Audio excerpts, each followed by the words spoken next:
Why does God command us to rest? Have you uttered any of these statements in the last few months? I'm tired. I need a break.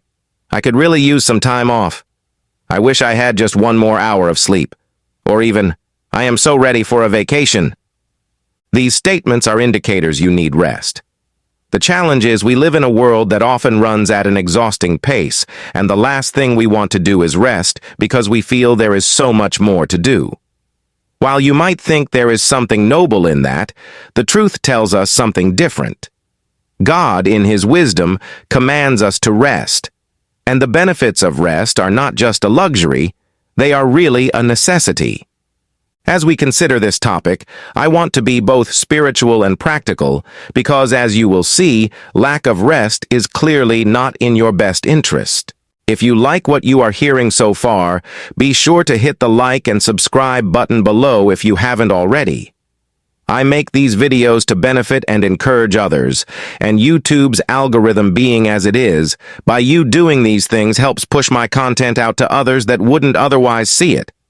Thank you, by the way. Your support means a lot.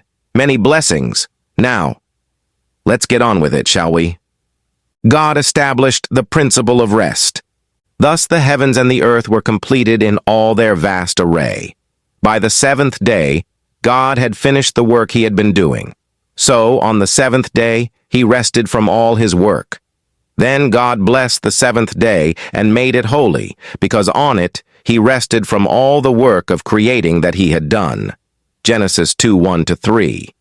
Before God ever established the law, He established a principle of rest. Unlike us, God did not need to rest because He does not get tired. He rested because He was setting a standard for us to follow. Later on, when God gave the law, He further solidified this principle. 6 days do your work, but on the seventh day do not work, so that your ox and your donkey may rest, and so that the slave born in your household and the foreigner living among you may be refreshed. Exodus 23:12, emphasis added. The physical implications of a lack of rest. If you find yourself tired or exhausted, it could be you are violating the principle of rest. It is a lot easier to do that now. If you go back in time, most businesses used to be closed on Sundays. Not anymore. Beyond that, studies have shown we are sleeping less and working more. Even when we take time off from work, we don't even know how to enjoy that properly. Consider these statistics from Forbes. 54% of people work while on vacation. 59% of people struggle to switch off from work while on vacation. 63% of people feel anxious if they don't check their work-related messages while on vacation. 86% of people receive relaxation, disrupting calls and messages from colleagues while on vacation. 54% feel guilty if they work while on vacation. 47% feel guilty if they don't work while on vacation. 1 in 4 admitted that their boss demands them to work on vacations. 34% of people choose to work while on vacation because they love their job. However, 29% do so out of fear of losing it. This lack of rest ultimately can have physical, emotional, and mental implications. Within that same article, they mentioned 2 alarming statistics. 70% of people have experienced mental health issues due to overworking, with 43% suffering from anxiety and 1 in 8 turning to harmful substances. 2/3 of workers have experienced alarming physical health issues, such as chronic pain and a weakened immune system caused by overworking. Further medical research has connected a lack of rest to several issues, including obesity, depression, heart failure, and even dementia. Employees that don't get enough rest are far more likely to be unfocused, miss days of work, or get injured on the job. With all these potential consequences from a lack of rest, clearly God knew what He was doing when He commanded us to rest. He was looking out for our overall well-being. Lack of rest has spiritual implications.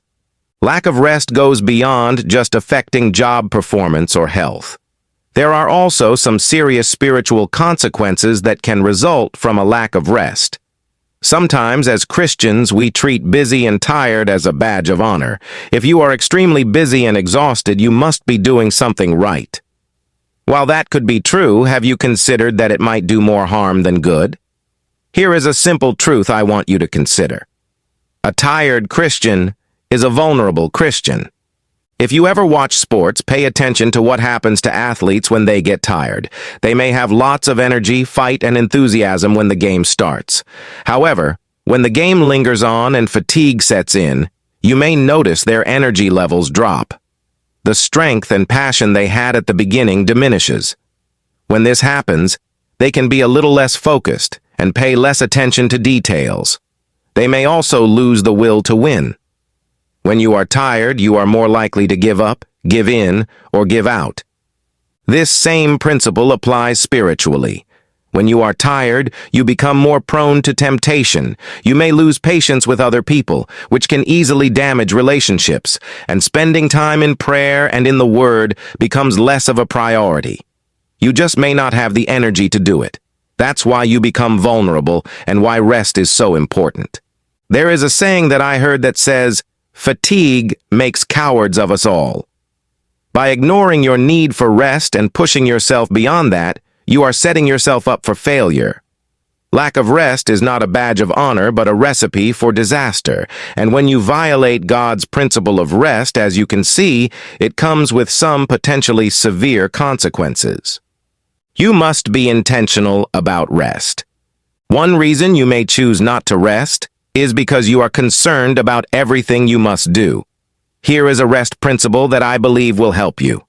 Just because there is more to do does not mean you have to do it, or that you have to do it right now. Sometimes with the volume of things in front of you, you think you must do it all, or you must do it all right now. Neither of those things is true. Here is a fact of life. There is always going to be more to do. Ask yourself this question. Have you ever gotten to the place where you have finished everything and there is nothing left to do? Even if you have, it won't take long before something else pops up. My wife used to tell me when she does the laundry, she wants to wash every piece of clothing in the house, so there are no dirty clothes left. Her goal is to have all the laundry baskets empty. As I listened to her, I simply told her one thing. The moment you finish washing all the clothes in the laundry basket, the clothes we are wearing are going to go right back into the laundry basket. Laundry is never finished because there will always be more. The same is true about work, ministry, or just about everything else we do. It is never finished. That's why you must be intentional about building rest into your life. Because if you wait until everything is completed, you will never rest. There will always be something else to do. Jesus reiterated the need for us to rest. When Jesus walked the earth, he was cognizant of the need for us to rest. Going to work, whether it is secular or sacred, can drain you, and you need to recharge. You cannot pour from an empty cup. Jesus even recognized this with his disciples. In Mark's Gospel, Jesus commissions his disciples and sends them out to work. Then he went about the villages in a circuit, teaching, and he called the 12 to himself, and began to send them out 2 by 2, and gave them power over unclean spirits. Mark 6:6-7. So they went out and preached that people should repent, and they cast out many demons, and anointed with oil many who were sick, and healed them. Mark 6:12-13. The disciples went out and did this ministry work. When they returned, look at what Jesus tells his disciples.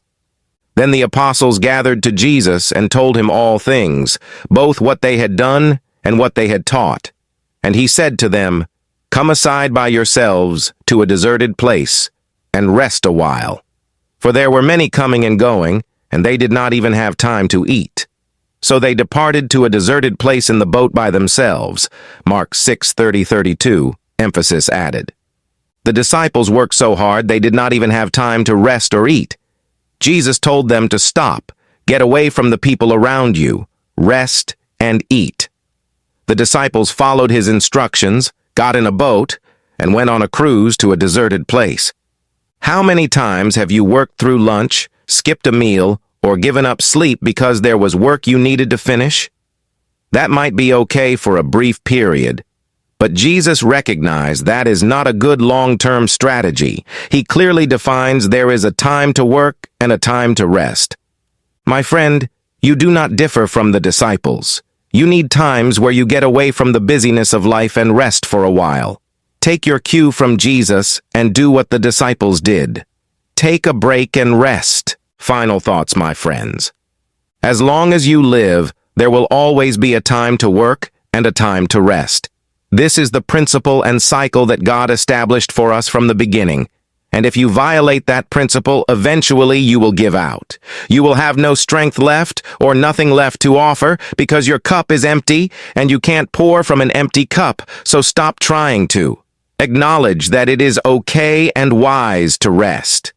God established rest as a principle and then a command. Jesus reinforced that idea. Now you need to incorporate rest into your life. There will always be more to do, but if you don't get proper rest, then you might not be around to do it. If you made it this far, thank you for watching. I hope this helped you understand the importance of today's teaching. That resting is important. It's important in all aspects of your life. It's important mentally, physically, emotionally, and lastly, spiritually. Many blessings, my friends. Now go rest.